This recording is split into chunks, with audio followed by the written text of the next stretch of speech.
जय जगन्नाथ सांगमाने स्वागत करुच्ची मो यूट्यूब चैनल को। तो सकाल सकाल मु बसे जो ड्राई फ्रूट्स खायापाई तो आजिकलिका जमतीका टाइम तो आजिका टाइम रे सब जिनस खाया को बाध्य पड़ुची। तो आम तो छोट बड़ू ये सब जिन खाऊ नथिलु किंतु एबेका टाइम रे सब जिन खाया तो सकाल सकाल देखि पारे सकाल केते जोर खरा हे गलानी एबर जो गरम माने सही होउनी गरम आउ सकाल सकाल से किसी तेल मसला न खाई तो ड्राई फ्रूट्स खाइबाटा बेटर। फ्रुट्स वगैरह भी खाई पारे तो सकाळु जूस फ्रुट्स ये सब जिन बेसी खाया पसंद करे किंतु छोट बड़ तो आम जिन खाऊना छोट बड़ू बिस्किट पानी चा ये सब जिन इडली तरकारी ये सब जिन खाया बहुत सारा भल लगी थाए कि छोट बड़ ये सब जिन खाई खाई ऑलरेडी डाइट सब खराब हो जाइए। तो एबे मु मो निज डाइट को बहुत ही फॉलो करची आउ सकाळु डेली मु जूस आउ ड्राई फ्रूट्स वगैरह सब खाई पूरा रहुची कारण डॉक्टर सेमते भी पार्टी कर सब जिन खाई ग्राइंडिंग प्रोब्लेम बहुत सारा रोचे आजिकल झील मानकर। तो मुझे सजेस्ट करी सब जूस वगैरह पिंतु जिते कंचा परिया खाइबा कथा खाई पारे। तो मु तो सकाल सकाल जूस पी पूरा रेडी तापर आम करदे कॉफी टिके सकाल मु कॉफी पीएनी आम रेड टी पी तो दिजन जाक ऊपर मोर नाली चा पीऊ दिजन जाक किंतु आज जेहेतु क्षीर टिके थिला कालीर पड़ता तो माँ कही कॉफी करदियो पीदेवा। तो तापर कॉफी पी सारापर माँ कर रुटी आ सतुला आउ पुओं करथिला माँ बैगण भजा। तो बैगण भजा देखिए मोर टे इच्छा खाइबा तो 2 पीस आम नहीं रूपार गोटे पीस मोर गोटे पीस आउ रुटी सतुला सहित पूरा एंजॉय कर दिजन जाक सकाल जलखिया को। तो फास्ट खाइबार स्टार्टिंग आमर सकाल सकाल रुटी किंबा अटा चकुड़ी एमती समथिंग खाइबार स्टार्ट होची कारण सकाल इडली तरकारी एते आम खाऊनु इडली तरकारी खाइबा द्वारा गैस भी सकाल सकाल हो जाए। तो से सब जिन को अवॉइड कर जिन न खाई आम घरे बन जिन खाया बेसी पसंद कर। आम भी खाई पी बाहर जाइलु दुकान को आउ रूपार मोर खाया पीया सारिकी दुकान को बाहर जाइलु दुकान रू बहुत सारा काम था आसिकी घरे पुणी आसला माँ किसी बनता खाया तो सका आसिकी खरा बेले रूपा टी पकुड़ी बन देखिए रूपा कौन टी सब पकुड़ी पकुड़ी वगैरह बनइलानी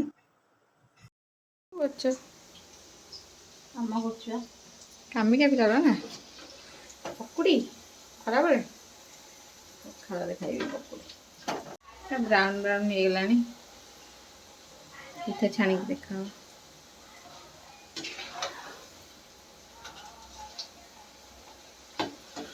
ये काटी देवी अधिक कड़ा लगा भल लगे ये कड़ा ठीक आधे कड़ा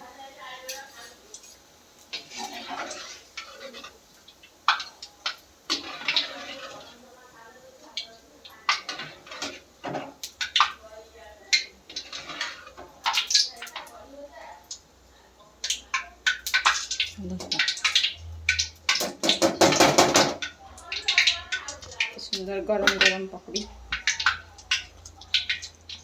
धरता तो हाथ का बाजे तो इाड़ करदेली बढ़िया पकड़ पकड़ ढूंचा खाई आने मार देवी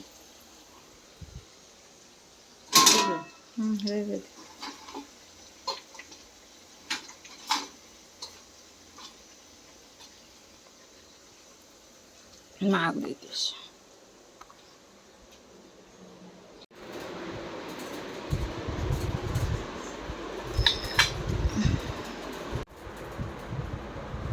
कल दही बदल क्षीर नहीं आज फाइनल दही नहीं खाई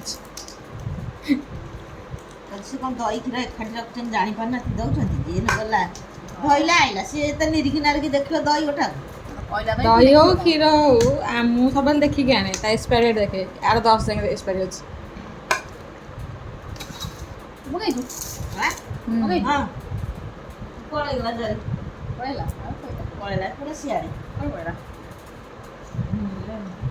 लंका दिटा चुंबी खाया राग नहीं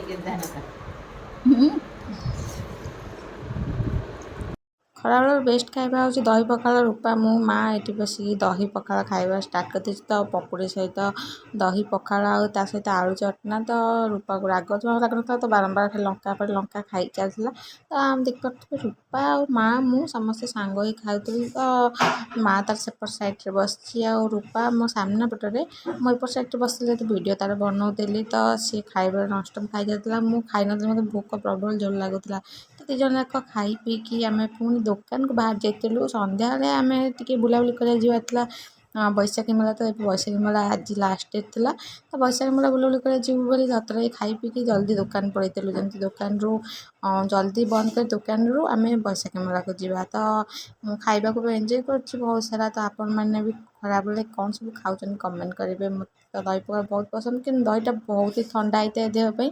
ଯାହାକୁ ବାରମ୍ବାର ଖାଇବା ଦ୍ୱାରା ଥଣ୍ଡା ବି ଧରିଥାଏ। ରୂପାର ତ ଥାଇରଏଡ଼୍, ସେ ସବୁବେଳେ ଦହି ଖାଏନି, ବେଳେବେଳେ ଏମିତି ଦହି ପଖାଳ ଆମେ ଖାଇ ଦେଇଥାଉ। ଆଉ ରୂପାର ଥାଇରଏଡ଼୍ ପାଇଁ ଆମେ ବି କେହି ଏତେ ଥଣ୍ଡା ବଗେରା ଜିନିଷ ଖାଇନଥାଉ। ତ ଆମେ ଖାଇବି ଫାଇନାଲ୍ ଦୋକାନ ପଳେଇଥିଲୁ। ଦୋକାନରୁ ଡାଇରେକ୍ଟ ଆମେ ଆସିଥିଲୁ ବୈଶାଖୀ ମେଳାକୁ। ତ ପୁରା ଫ୍ୟାମିଲି ସହିତ ଦେଖିପାରୁଥିବେ। ତ ପଡ଼ିଆ ତ ପୁରା ଫାଙ୍କା ଅଛି, ଲାଷ୍ଟ ଡେ କିନ୍ତୁ ଫାଙ୍କା ବହୁତ ସାରା ରହିଯାଇଥିଲା ପଡ଼ିଆ।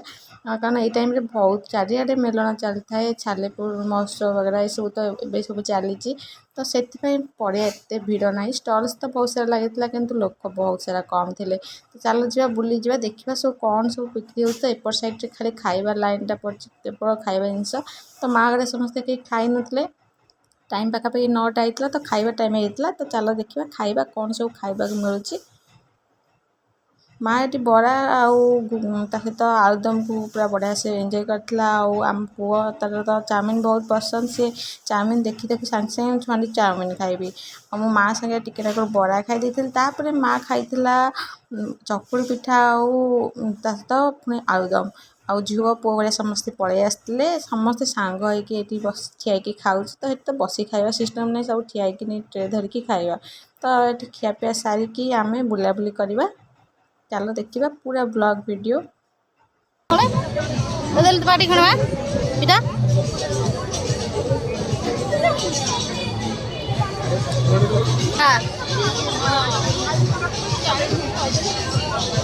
ଛି ଦେଇଛି ଖାଇବନି ତୁ ଖା ତୋର ବଡ଼ ଛୁଆଟା ତୁ ଖାଇଦେଲେ ମୋର ଟେନସନ୍ ଯିବ। ମୁଁ ଖାଇବିନି ଆଉ ନାଇଁ ନାଇଁ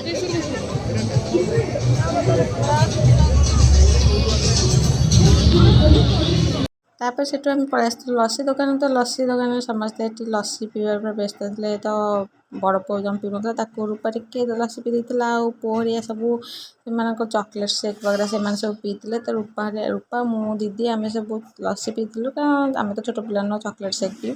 ଛୋଟ ପିଲାମାନେ ସବୁ ଚକୋଲେଟ୍ ସେକ୍, ଆଉ ଆମ ଝିଅ ଷ୍ଟ୍ରବେରୀ, ତାର ଷ୍ଟ୍ରବେରୀ ବହୁତ ପସନ୍ଦ, ଆଉ ପୁଅର ଚକୋଲେଟ୍ ବହୁତ ପସନ୍ଦ, ସେମାନେ ସବୁ ଏସବୁ ଜିନିଷ ଧରି ନେଇଥିଲେ। ମା ଜମା ବି ପିଇ ନଥିଲା ଲସି, ତାକୁ ଜମା ପସନ୍ଦ ନୁହଁ। ରୂପା ତାକୁ ଖାଲି ବାରମ୍ବାର ବାଧ୍ୟ କରିଥାଏ ନେବି। ତାପରେ ସେଠୁ ପିଇ ସାରିଲା ପରେ ଆମେ ପୁଣି ଏଠୁ ବାହାରି ଯାଇଥିଲୁ କିଣାକିଣି କରିବାକୁ। ତ ଆମ ଝିଅ ଖାଲି କିଣିବାକୁ ହକ କ'ଣ ସବୁ କିଣିବି, ସେଇ ଜିନିଷକୁ ଖାଲି ବାରମ୍ବାର କିଣିବାକୁ ଦୌଡ଼ିଥାଏ। ଆଉ ସମସ୍ତେ ସାଙ୍ଗ ହେଇକି ଆସି ପହଞ୍ଚି ଯାଇଥିଲେ। ଯେଉଁ ସବୁ କାର୍ପେଟ୍ ବଗେରା ମିଳିଥାଏ, ତ ସେଇ ଜାଗାରେ ତ ଏଠି ଆଚାର ବଗେରା ସବୁ ଜିନିଷ ମିଳୁଥିଲା, ଯେଉଁଟା ହ୍ୟାଣ୍ଡଲୁମ୍ ଜିନିଷଠୁ ଲଗେଇ ସବୁ ଜିନିଷ, କିନ୍ତୁ ସବୁ ଜିନିଷ କିଣି ନେବେ। ସେଇ ଟାଇପ୍ର ଯାଇକି ବସିଲେ ସବୁ ତା ଉପରେ ବସିକି ଯାଇକି କେତେ ମଜାମସ୍ତି ଗପସପ ସବୁ ଚଲେଇଲେ। ତ ଫାଇନାଲି ବହୁତ ଲେଟ୍ ନାଇଟ୍ ହେଇଯାଇଥିଲା। ଆଉ ସବୁ ଲାଇଟ୍ ବଗେରା ପାଖାପାଖି ବନ୍ଦ ହେଇ ଦେଖିପାରୁଥିବେ, ଷ୍ଟଲ୍ ସବୁ ଅନ୍ଧାର ହେଇଗଲାଣି ଅଲରେଡ଼ି। କେବଳ ମିଡ଼ିୟମ୍ରେ ଯେଉଁ ଲାଇଟ୍ରା ମଝିରେ ଲାଗିଛି, ବଡ଼ ବଡ଼ ଲାଇଟ୍, ସେଇ ଲାଇଟ୍ କେବଳ ଜଳୁଥାଏ। ବାକି ଷ୍ଟଲ୍ ମାନଙ୍କରେ ଲାଇଟ୍ ସବୁ ବନ୍ଦ କରାଯାଇଥାଏ, କାରଣ ସେତେବେଳେ 10ଟା ରାତି ଅଲରେଡ଼ି ହେଇଗଲାଣି। 10ଟାରେ ବୈଶାଖୀ ମେଳା କ୍ଲୋଜ୍ ହେଇଯାଇଥାଏ। ଆଉ ଆମ ଛୁଆମାନେ ଏଠି ବସି ସବୁ ଦୁଷ୍ଟ ହେଉଛନ୍ତି। ଆମେ ଫାଇନାଲି ଏବେ ବାହାରିଲୁ ଘରକୁ।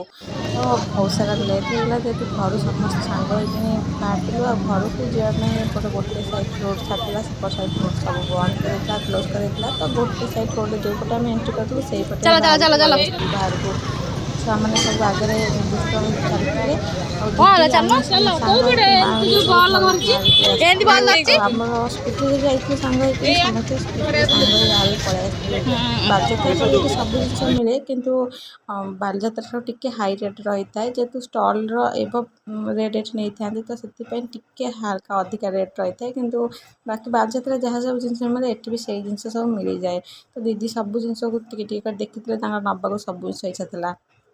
ତ ଫାଇନାଲ୍ ସେଠୁ ବାହାରିକି ଆସି ଆମେ ଗାଡ଼ି କତିରେ ପହଞ୍ଚେଇଛୁ। ସବୁ ଗାଡ଼ି ପ୍ରାୟ ପଳେଇଲାନି, ଆମରି ଗାଡ଼ି କେବଳ ଏକୁଟିଆ ଠିଆ ହେଇଛି। ତ ମୁଁ ମୋ ଗାଡ଼ି କତିରେ ଯାଇଥିଲି ଆଉ ବୁଲାବୁଲି କରିକି ଗାଡ଼ିକି ନେଇକି ଆସିଥିଲି। ତ ଦିଦିର ସମସ୍ତେ ଯେମିତି ବାହାରି ଯାଇଥିଲେ ଆମେମାନେ ବି ବାହାରି ଆସିଥିଲୁ ଘରକୁ।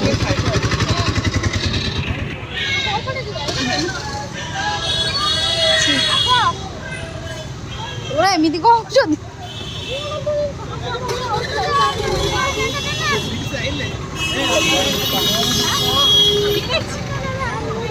କ'ଣ ହେଲା ବୁଝିପାରିଲିନି। ଯାଅ ତମେ ଯାଅ।